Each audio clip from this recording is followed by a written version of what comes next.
Përshëndetje Blerta, jam shumë e lumtur që zgjodhe numrin 7 sepse pikërisht vetëm përmes kësaj mënyre, pra duke komentuar pikërisht në këtë video, ju mund të gjeni mundësinë për të sjellë një shpjegim pikërisht për numrin që ju preferoni. Blerta, të falenderoj që zgjodhe numrin 7, do t'jap menjëherë një shpjegim pikërisht për këtë. Rregullat e lojës, kam thënë edhe një herë, janë shumë të thjeshta. Komentoni numrin që dëshironi. E di që shumë prej jush kanë komentuar në një video tjetër, të cilën as nuk e di ku është tani, por sepse ju e dini shpesh tësinë me cilën unë publikoj çdo ditë. Por, nëse po e ndiqni tani këtë video dhe mendoni se thjesht numri juaj ka shkuar i palexuar ose thjesht Migena ka harruar, jo, mund të komentosh tani dhe numrin tënd dhe unë do ta lexoj. Sot jemi me numrin 7, që është një miksim, nëse mund ta quaj, i shpirtërores me materialen. Pra, shpirtërorja numri 3 dhe numri 4, materialja na japin numrin 7, një numër që simbolizon pikërisht të gjitha modelet në jetë, në të gjitha gjërat që ne shohim ose bëjmë. Numri 7 merret edhe si një numër plotësie, pra kemi 7 ngjyrat në ylber, kemi 7 hapat e mënyrës se si punon memoria jon, pikërisht nga fusha e psikologjisë. Numri 7 na jep pikërisht zgjuarsinë, plotësinë shpirtërore, kërkimin për të vërtetën. Është një numër vërtet shumë interesant. Nuk e di se sa prej jush ndoshta kanë dashur që të lexohet pikërisht ky numër, por nëse numri 7 është numri juaj dhe numri 7 është numri që ju keni dashur, pikërisht është ky momenti për të ulur dhe për të dëgjuar edhe teknikën e manifestimit që i përkon pikërisht këtij numri. Dhe nuk e di, në fakt unë kam dashur që këto ditë të gjej sa herë kam lexuar, më zhdukur sikur vërtet po e shfletoj unë librin dhe ndalon në mënyrë krejt të rastësishme pikërisht në një numër të caktuar. Dhe për këtë në një farë mënyrë më keni ndihmuar ju, sepse keni qenë ju rastësia që keni shfletuar librin për mua. Dhe në të gjithë numrat që kemi lexuar deri tani, kam thënë që wow, këtë vërtet kisha shumë nevojë. Edhe pikërisht do të më duhet ta përsëris këtë gjë. Vërtet kam shumë nevojë pikërisht për këtë. Mënyra magjike për të zhdukur negativitetin. Blerta, nuk e di nëse ti do jesh e lumtur me leximin që do i bëjmë kësaj teknike, pra me këtë teknikë që të ka përkuar me numrin tënd, por unë mendoj që në çdo lloj sensi, mënyra magjike për të zhdukur negativitetin do të thotë që ti t'i japësh vetes tënde mundësinë për të bërë hapësirë për shumë pozitivitet, shumë fare. Dhe në momentin kur ti ke hapësirë për pozitivitet, gjërat mira vijnë te ty.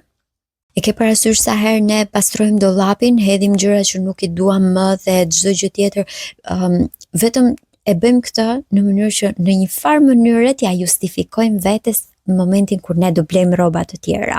Nuk e di nëse e bën këtë, apo e bën këtë pastrimin e dollapit mbasi i ke bler. Unë personalisht e bëj përpara, në mënyrë që t'ja justifikoj vetes edhe kur blej diçka, them, okay, s'ka gjë se nuk kisha nga ky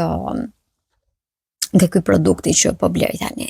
Dhe e njëjta gjë ndodh edhe me energji negative. Në momentin kur ti e pastron veten tënde komplet nga energjia negative, të mbetet shumë hapësirë për të sjellë në jetën tënde gjëra pozitive, gjëra të mrekullueshme.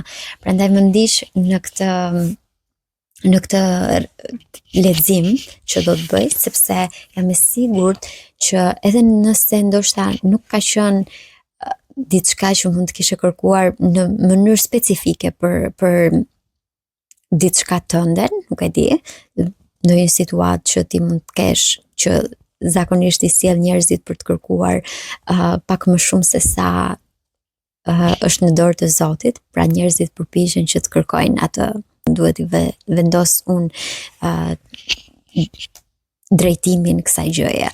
Dhe pikërisht kjo është mënyra më e mirë për ta bërë këtë, është mënyra përmes manifestimeve dhe eksaktësisht është kjo mënyra se si ti mund ta nisësh, çfarëdo qoftë ajo gjë që ti ke dashur të arrish, dhe çfarëdo qoftë që është numri 7 simbolizojë për ty, është koha e duhur që ti të shohësh vërtet mënyrën për të zhdukur negativitetin nga jeta jote. Më duket sikur po ja them këtë shoqes time të ngushtë, sepse ndonjëherë më duket sikur vërtet ajo çfarë unë kam më shumë nevojë nga të gjitha, u japim si këshill njerëzve që i duam më shumë, edhe duke qenë se kam pasur një periudhë pak të ngarkuar, nëse mund ta quaj kështu, në lidhje me punën, mendoj që kjo teknik do më bëj vërtet shumë punë, sepse kam unë shumë nevojë në radhë të parë për të larguar negativitetin. Dhe duket vërtet sikur jeni ju ata që e keni shfletuar librin për mua dhe po më jepni mësime çdo ditë. Njeriu që është mirënjohës mbetet i tillë në çdo lloj situate. Thot Bahá'u'lláh, themeluesi persian i fesë Bahai. Kur është fjala për një marrëdhënie në krizë, ndonjë vështirësi ekonomike, një problem shëndetësor apo një vështirësi në punë, situatat negative që krijojnë janë rezultati mungesës së shprehjes së mirënjohjes për një kohë të gjatë. Nëse nuk tregojmë të vëmendshëm e mirënjohës për çdo të mirë që kemi në jetën tonë, edhe pse pa dashje, na tregojnë se të gjitha këto të mira nuk i kemi vlerësuar siç duhet, por i kemi quajtur si gjëra normale që na takon t'i kemi. Këto lloj mendësish janë shkaqet kryesore të situatave negative me të cilat përballemi gjatë jetës. Do të thotë që nuk tregojmë mirënjohës për to. Duke mos u treguar mirënjohës, jemi pikërisht vetë ne që e ndalojmë funksionimin e magjisë në jetën tonë. Magjia bën punën e saj dhe jeta jonë lulëzon kur ne i falenderojmë të tjerët dhe ndihemi thellësisht mirënjohës ndaj tyre. Por kur ne ja anashkalojmë dhe nuk i vlerësojmë të mirat që kemi, magjia pushon së funksionuari dhe jeta jonë merr atë pjetën. A keni gjetur ndonjëherë veten në situata të vështira vetëm se ndoshta nuk keni qenë mjaftueshëm mirënjohës për atë qetësinë, dashurinë që keni pasur, për pasuritë që keni pasur? Pikërisht nëse është ky rasti, është momenti që vërtet i ktheheni mirënjohjes. A jeni thellësisht mirënjohës për shëndetin e mirë që gëzoni, apo kujtojeni ta vlerësoni rëndësinë e tij vetëm kur nuk ndiheni mirë dhe keni ndonjë dhimbje? A ndiheni mirënjohës që keni një punë, apo e kuptoni se sa e rëndësishme është ajo kur dëgjoni se do bëhen shkurtime? A ndiheni mirënjohës sa herë që merrni rrogën, apo kjo ju duket si një gjë krejt normale? A jeni mirënjohës që keni marrëdhënie të shëndetshme me njerëzit tuaj të afërt, apo flisni e ankojeni për to me të tjerët vetëm kur marrëdhëniet me ta aftohen ose keqësohen? A jeni mirënjohës që makina juaj është e fortë dhe ecën shumë mirë, apo kujtoheni se sa e rëndësishme është për transportin tuaj vetëm kur ajo prishet e ju nuk shkoni dot në punë? A jeni mirënjohës që jeni gjallë dhe të gjitha organet e trupit tuaj funksionojnë siç duhet, apo të gjitha këto ju duken krejt normale? Në fakt, unë kam pikërisht jo më larg se nesër njëri shumë i afërt im ka një operacion dhe them zot faleminderit që jemi kaq shëndetshëm dhe nuk na duhet përballemi me këto gjëra. Por nga ana tjetër, patjetër që dërgoj lutje për personin që do të kryej këtë operacion, duke i thënë që faleminderit zot që ke hedhur syt mbi të dhe po kujdesesh në çdo moment.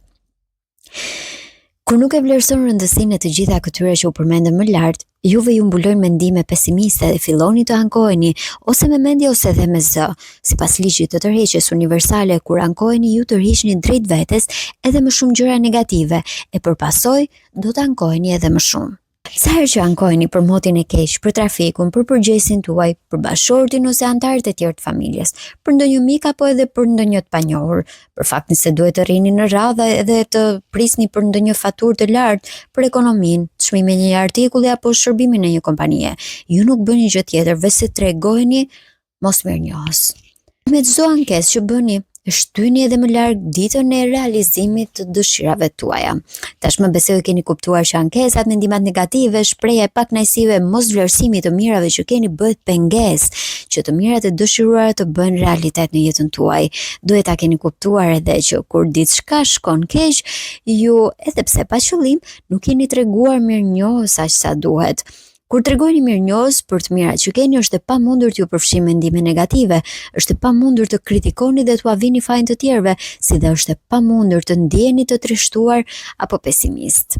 Kur e kam lexuar fillimisht këtë pjesë për të gjithë ju, disa komente që kanë qenë vërtet shumë interesante ishte ti na bën ne fajtor. Pra, ti po na thua që është faji ynë që gjërat të këqija ndodhin.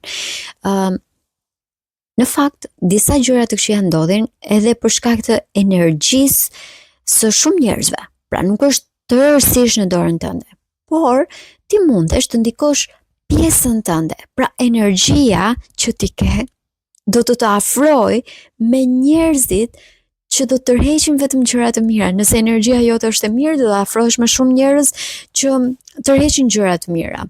Kjo vlen edhe për punën, sigurisht, do thuash ti, po jo, unë aty jam në punë dhe njerëzit janë gjithë negative dhe unë negative të bëhem. Jo. Ti mund të ruash pozitivitetin tënd dhe në një moment mund të ofrohet një mundësi e re për të ndryshuar patjetër edhe ambientin. Nuk po them, ndoshta ti nuk ke nevojë fare të ndryshosh profesion, por thjesht ndryshon ambientin dhe energjia jote vazhdon të jetë po kaq e mirë sepse do të tërheqin pikërisht njerëzit që janë your vibe, your tribe. Pra, njerëzit që kanë energjinë tënde janë edhe fisi yt, nëse mund ta quajmë kështu. Edhe do të tërheqin ata pranë vetes. Dhe pikërisht duke pasur këtë, unë nuk po them se në momentin që ty të ndodh diçka e keqe, ti nuk e qenë mirënjohës për këtë dhe është faji yt dhe ti duhet të... Jo, nuk është kjo ideja. Ideja është e tillë që në momentin që ty të ndodh diçka e keqe, duhet thjesht të jesh shumë herë më e vëmendshme dhe thuash, ndoshta unë duhet të tregohem më shumë mirënjohëse për momentin kur unë e kisha këtë gjë. Për momentin kur e kisha makinën të rregullt, për momentin kur kisha rrogën më të lartë, për momentin kur kisha një punë më të mirë. Duhet jesh thjesht më mirënjohëse, por ajo çfarë është vërtet shumë interesante është se ti nuk duhet ta lësh veten tënde derisa të mendosh që por tani është shumë vonë për mirënjohje sepse unë gja e humba këtë, kjo iku, kjo ka ndodhur. Merre në dorë situatën tani. Merri frerët e situatave ku ti je në dorë tani dhe ti vendose se si do të shkojnë gjërat. Si përmes mirënjohjes. Bëj mirënjohjen pjesë të jetës tënde tani dhe bëj paraprit nëse ke 2-3 gjëra të mira, të paktën ato 2-3 gjëra të mira do i ruash dhe nesër mbas nesër do i hapësh mundësitë vetes për t'i rritur këto gjëra të mira, për t'i shtuar këto gjëra të mira, për të bërë akoma edhe më shumë mirënjohëse për çdo gjë që ti ke. Por unë kam një lajm shumë të mirë për ju. Nëse jeni duke kaluar një periudhë të pakënaqshme në jetën aktuale, brenda pak kohe ju do të keni mundësi që ta ndryshoni atë përmes mirënjohjes. Pra ka gjithmonë zgjidhje. Kjo gjendje e pakënaqshme do t'ju zhduket po aq shpejt sa të zhduket shtollunga e tymit të cigares në ajër. Puf, krejt si me magji. Në fillim, edhe pse nuk është as pak e lehtë, duhet të kërkoni e të gjeni në situatën e vështirë që ju po kaloni gjërat e mira për të cilat duhet të jeni mirënjohës. Pavarësisht se sa keq po shkojnë punët në një periudhë të caktuar, ju përsëri mund të gjeni në të diçka për të cilat duhet të jeni mirënjohës. Sidomos po të mbani parasysh që me anë të mirënjohjes ju do ta ndryshoni situatën si me magji. Walt Disney, që e njihte mirë forcën magjike të mirënjohjes, na ka treguar në filmin e tij Poliana se si mund ta përdorim atë. Në filmin Poliana, që u prodhua në vitin 1960, flet për lojën e gëzueshme, e cila ndikoi thellësisht tek unë kur isha fëmijë, thotë Rhonda Byrne. Do doja që më shumë njerëz ta kishin mësuar këtë lojë dhe të mos ishte zhdukur dhe mediave të mos i kishte lënë hapësirë kaq shumë Big Brotherit dhe përputhen, por të kishte bërë më shumë për të mësuar njerëzit rreth manifestimeve, rreth të qenit mirënjohës për gjërat që kanë, rreth zbukurimit të jetës së tyre përmes mendimeve. Unë e luajta atë gjatë gjithë fëmijërisë dhe adoleshencës. Loja kërkon që të gjesh sa më shumë gjëra të cilat të japin kënaqësi, veçanërisht në një situatë të keqe. Gjatë kërkimit të këtyre gjërave që t'japin kënaqësi ose për të cilat duhet të jesh mirënjohës, siç është rasti kur ne po kërkojmë, bën që përpara teje të shfaqet mënyra për ta ndryshuar situatën. E keni vënë re kur jeni me nerva? asnjë gjë nuk ju shkon për terezi. Madje duket sikur ju ndodhin akoma edhe më shumë gjëra që t'ju bëjnë akoma edhe më shumë me nerva. Por nëse në një moment të caktuar, edhe pse mund t'jeni me nerva shumë, thjesht thoni, "Ok, mjaft, kjo gjë ndalon këtu." Merr frymthell dhe thua që nga ky moment nuk do të lejoj që kjo gjëja të më ndikojë më shumë se sa duhet. Që nga ky moment e stakoj trurin dhe do filloj të merrem vetëm me gjërat që kam. Do ta shihni që duket sikur hapen ret dhe del dielli. E keni vënë re? Unë e kam vënë re për zotin. Walt Disney e tregoi forcën magjike të mirënjohjes në vitet 60 në filmin e tij Poliana, por mijëra vjet më parë Buda tregoi se në çmë mënyrë të përdorësh të njëjtën forcë magjike kur tha: "Le të ngrihemi në këmbë e të tregojmë mirënjohje se edhe sot, nëse nuk nxum shumë, të paktën mësuam diçka, por edhe nëse nuk mësuam gjë, të paktën nuk u sëmurëm, por edhe nëse u sëmurëm, të paktën nuk vdiqëm. Prandaj, të gjithë ne duhet të jemi thellësisht mirënjohës." Thot Gautama Buddha, 563 para erës së re, 483 para erës së re, themeluesi i budizmit. Le të bëjmë fjalët e Budës burim frymëzimi për ju. Kam parë shumë njerëz që e përdorin Budën si zbukurues të ambienteve të tyre, ndoshta duke mësuar një çik nga Feng Shui edhe për t'i bërë shtëpitë si një tempull, ndoshta ku ndihen rehat, por do ishte shumë më mirë nëse njerëzit vërtet filozofinë e Budës do e bënin mënyrën e tyre të jetesës dhe jo vetëm si kukulla që i vendosin në shtëpi. Le të bëjnë fjalët e Budës pikërisht burim frymëzimi për ju. Zgjidhni një situatë negative të jetës suaj, atë që është më problematike, ajo që doni ta zgjidhni sa më shpejt dhe kërkoni të gjeni në të 10 gjëra për të cilat duhet të jeni mirënjohës. E di që është shumë e vështirë, por Buda ju ka dhënë një shembull shumë domethënës që do t'ju ndihmojë për ta bërë këtë. Shkruani një listë me këto 10 gjëra ose në kompjuter ose në ditarin tuaj të posaçëm të ushtrimeve të mirënjohjes. Nëse keni një ditar, ju sugjeroj që ta shkruani aty. E le të marrim një shembull. Të imagjinojmë sikur jemi pa punë dhe pavarësisht se kemi bërë të pamundura, asgjë nuk ka ndryshuar. Që ta zgjidhni këtë situatë vështirë, duhet të praktikoni në mënyrë intensive ushtrimin e mirënjohjes për këtë problem. Për t'ju ndihmuar, po ju japim disa shembuj, thot Rënda Björn, dhe vërtet unë do t'i lexoj këto. Unë jam në kërkim të një pune, kështu që më sugjeroni diçka. Kjo është e vërtet, më sugjeroni diçka. Jam thellësisht mirënjohëse që gjatë periudhës që nuk kam pasur punë, kam pasur më shumë kohë për t'u përkushtuar familjes. Jam thellësisht e kënaqur që kam mundur të vë shumë më tepër rregull në jetën time, sepse kam pasur shumë më shumë kohë për ta sistemuar të gjithë jetën. Kam shumë mirënjohje që për vetë faktin se shumicën e kohës kam qenë në punë dhe kjo më ka bërë që të kem përvojë. Pra, kudo ku të shkoj e kam CV-n plot. Jam thellësisht mirënjohëse që kjo është hera e parë që kam mbetur pa punë dhe ndonjëherë të duhet një lloj shkëputje. Jam shumë mirënjohëse që ka plot vende të lira pune dhe vende të tjera që po krijohen çdo ditë, ashtu siç po ndodh edhe për mua tani. Jam shumë mirënjohëse që për shumë gjëra që kam mësuar nga aplikimet dhe intervista që kam bërë për shumë punë të ndryshme. Edhe unë kam mësuar shumë nga intervistat e punës dhe më duket sikur kam kaluar pak kohë pa kryer intervista pune, kështu që jam gati për t'ju nisur kësaj. Jam thellësisht mirënjohëse që gëzoj shëndet të mirë dhe kam fuqi të punoj. Jam thellësisht mirënjohëse që kam familje që më përkrah dhe më jep kuraj pikërisht edhe kur kam mbetur pa punë. Jam mirënjohëse që kam pasur kohë të çlodhem sepse trupi im ka pasur nevojë për një gjë të tillë. Kjo është vërtet shumë e nevojshme ndonjëherë. Jam thellësisht mirënjohëse që ky rast më bëri të ndërgjegjësohem për rëndësinë e të qenit në punë. Më parë nuk e kam ditur se sa e rëndësishme ishte për mua dhe ndoshta ndonjëherë edhe jam ankuar më shumë se sa duhet, por kur ti mbetesh pa punë vërtet e ndjen atë nevojën edhe e kupton vërtet rëndësinë që ka. Forca magjike e mirënjohjes do të bëjë që përpara jush të shfaqen raste të ndryshme punësimi dhe situata juaj do të ndryshojë pikërisht si me magji. Forca e mirënjohjes është shumë e madhe se çdo lloj situate negative dhe ka një numër të pafund mënyrash për ta ndryshuar atë. Blerta vërtet të falenderoj pafundësisht për këtë numër që zgjodhe dhe për faktin që më bëre që të hap librin pikërisht në këto faqe të mrekullueshme që mundem t'i lexoj për gjithë ju, por në radhë të parë edhe për veten time, sepse vërtet pas kam pasur shumë nevojë që ta rikujtoj edhe një herë një ushtrim të tillë. Më duhet një ushtrim i tillë. E vetmja gjë që duhet të bëni është të praktikoni mirënjohjen. Ju do të shihni me sytë tuaj se si magjia do të fillojë të bëj punën e saj. Le të marrim një shembull tjetër. Marrëdhëniet ndërmjet djalit e babait të tij nuk janë të mira. Djali mendon se çfarëdo që të bëjë, sado që të përpiqet, babai i tij do të jetë gjithmonë i pakënaqur. Marrëdhëniet janë vërtet shumë delikate, prandaj është vërtet shumë e rëndësishme që të jemi thellësisht mirënjohëse për to.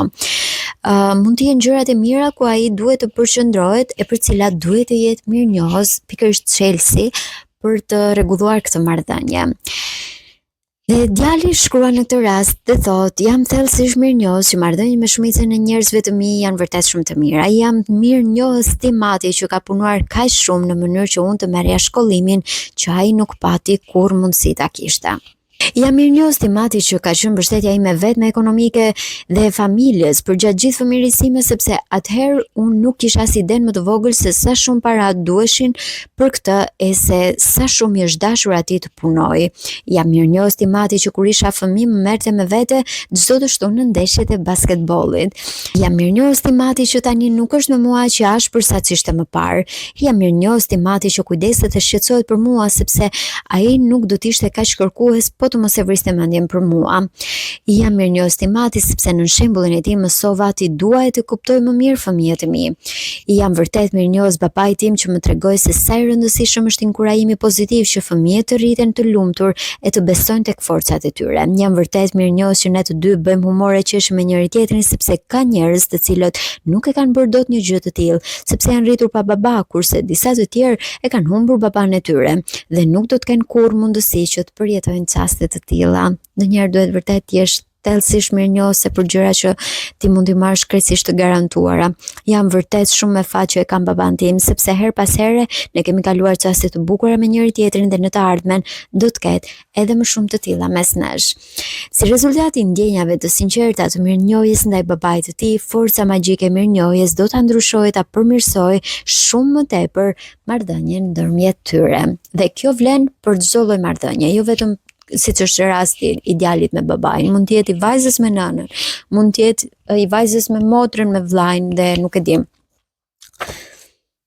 Është vërtet një teknikë e jashtëzakonshme të kesh atë fuqinë e pamat për të gjetur gjërat mira pikërisht aty ku njerëzit mund të shohin vetëm zi, ster, mërzitje, nuk e di.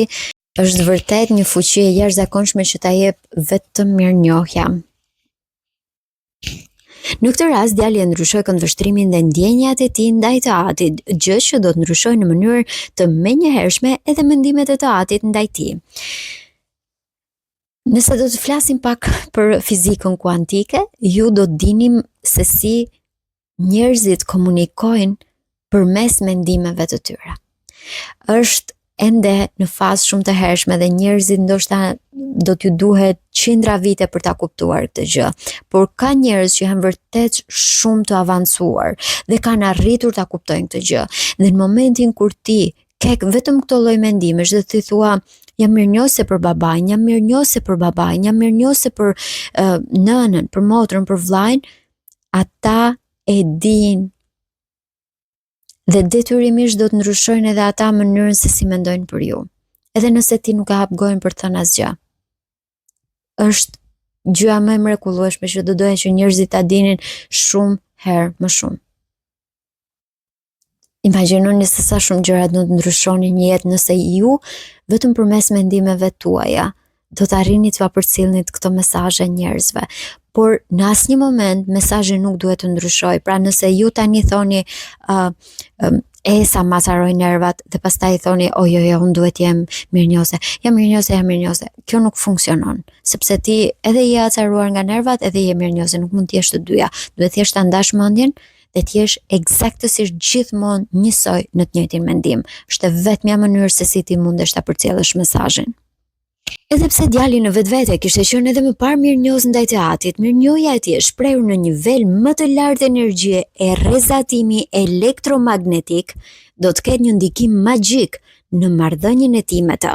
Nëse ai do të vazhdojë ta ndjejë ta shpreh mirënjohjen me të njëjtin intensitet sipas ligjit të tërheqjes universale, djali do të ketë më shumë ndërveprime të mira me teatrin dhe marrëdhënia e tyre do të fillojë të përmirësohet menjëherë. Mos harroni që ju mund ta kuptoni nëse mirënjohja ka filluar të bëjë punën e saj nga mënyra se si ndjeni. Mbasi ti praktikoni ushtrimet magjike, këndvështrimi juaj mbi një marrëdhënie të caktuar do të ndryshojë, do të përmirësohet. Shenja e parë që tregon se magjia e mirënjohjes po funksionon është një ndjenjë çlirimi që do të provoni. Ju do ta ndjeni zemrën më të lehtë dhe kjo do të thotë se situata do të përmirësohet e vetvetiu përpara jush do të shfaqë një mori mënyrash për ta përmirësuar atë edhe më tej. Mënyra për të zgjidhur çdo situatë negative është të fokusoheni me të gjitha forcat për të gjetur anët e mira në të, të tregoni sinqerisht mirënjohës për to, derisa të ndjeni më të lehtësuar nga ana shpirtërore. Vetëm kur të arrini në këtë pikë, do të shikoni se si magjia do të fillojë të bëjë mrekullinë e saj. Kur të uleni për të hartuar listën, siguroni që të shkruani secilën nga gjërat për të cilat jeni mirënjohëse. Siç vijon, pra unë do t'ju tregoj mënyrën se si. Jam shumë mirënjohëse për, edhe shkruani gjën për cilën jeni thellësisht mirënjohëse.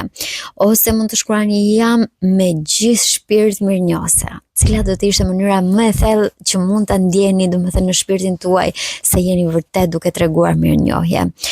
Mbarojeni çdo fjali duke shkruar atë dukuri për të cilën jeni mirënjohëse. Ju mund të përdorni edhe mënyrën e Walt Disney nëse ju duket akoma më e lehtë duke shkruar. Unë jam shumë i gëzuar që. Kështu shkruante Walt Disney, por ju mund të shkruani unë jam shumë e gëzuar që. Edhe mund të shtoni gjitha gjërat për cilat jeni të gëzuara. Nuk ka rëndësi nëse ato vërtet ndonjëherë mund të jenë gjërat që ju mund t'i provoni, pra mund të jetë një mesazh ose ku di unë. Ndonjëherë mund të jetë edhe thjesht fantazia juaj dhe ju e dini që kjo gjëja do të vijë pikërisht ashtu siç ju dëshironi. Edhe mund të thoni jam thellësisht e gëzuar që kjo gjë ndodhi pikërisht siç dua unë.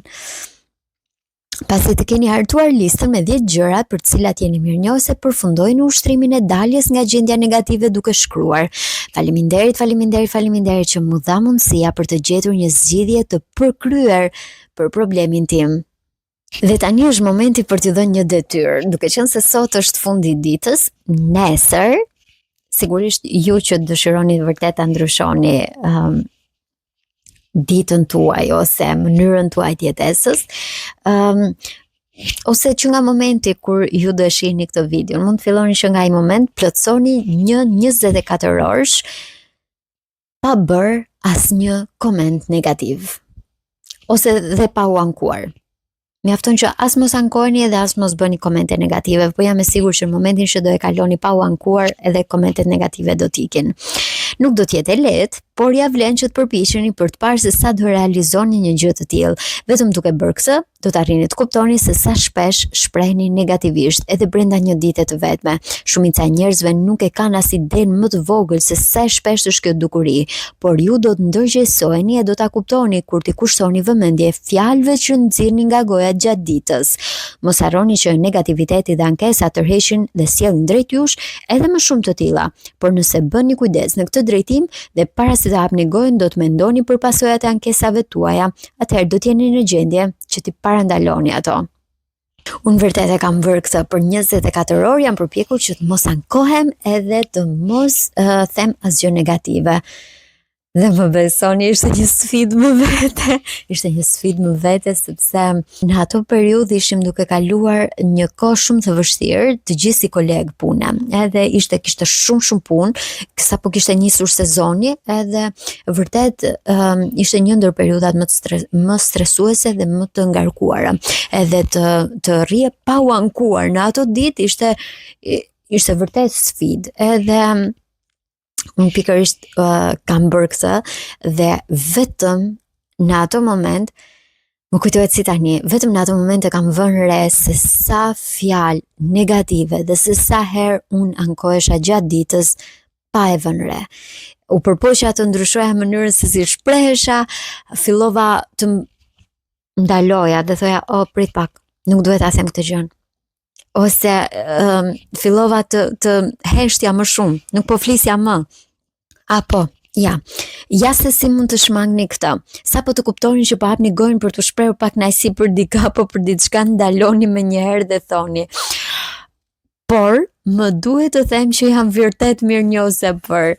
E duke qenë se isha me grup me njerëz që as nuk krija do t'ju shpjegoja që çfarë sfide i kam vënë unë vetes, që të mos ankohem dhe të them përkundrazi, të them edhe që jam mirënjohëse për këtë dhe për atë, ndaloja, nuk flisja dhe shkoja në një ambient ose ku isha vetëm, ose thjesht nxirja telefonin dhe mbaja notes, bëja sikur po shkruaja diçka, shkruaja në shënime gjën për cilën unë isha mirënjohëse dhe sigurohesha që mos e kisha thënë fjalën, ankesën, mendimin negativ dhe përfundoi një fjalim me diçka, çfarë do qoftë ajo për të cilën ju duhet të jeni vërtet mirënjohës. Mbani parasysh këtë fjali shpëtimtare gjatë kohës dhe përdorini sa herë që t'ju duhet. Nëse në të ardhmen përballeni me ndonjë problem apo vështirësi të vogël, mos harroni që t'i shuani thëngjinjtë e negativitetit me anë të mirënjohjes dhe mos e lini të ndizet ai zjarr. Duke bërë këtë, ju do të ngjizni magji në jetën tuaj. Dhe më vjen vërtet pak keq që këtë libër që vërtet ka teknika të mrekullueshme, unë duhet ta kisha bërë si thon fjalës si Biblën e jetës time, sepse duhet të kisha marrë shumë herë më shumë